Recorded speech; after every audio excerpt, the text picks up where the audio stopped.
So the last question I have here on cryopreservation before our second poll question is cryoprotectants.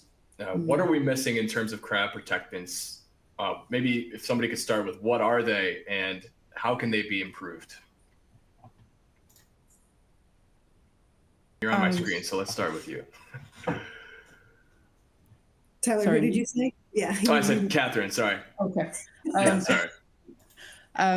So I view cryoprotectants as essentially the chemicals in a media that prevent a cell from bursting or otherwise compromising the integrity of the cell when it's thawed or when it's frozen. And I think there's a variety of options out there. I mentioned earlier, again, you need to make sure that they're either GMP sourced or that they're generally regarded as safe, that you could also ideally deliver these to a patient. Yeah.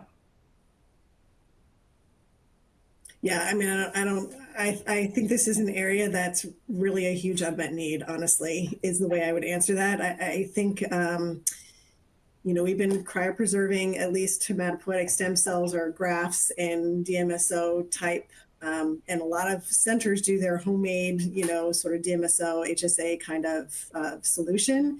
I don't think that's the best thing for the cells. It works. I think there are a number of other options out there, but honestly, this is an area that really deserves a lot of attention, is how to cryopreserve our cellular therapies better. The only thing better than that would be able to lyophilize cells, which I don't think we can do yet. Does anyone know? Because boy, how great would that be, right? Just add water and infuse. Like if someone out there knows how to do that, please get in touch with me. That would be amazing. Yeah.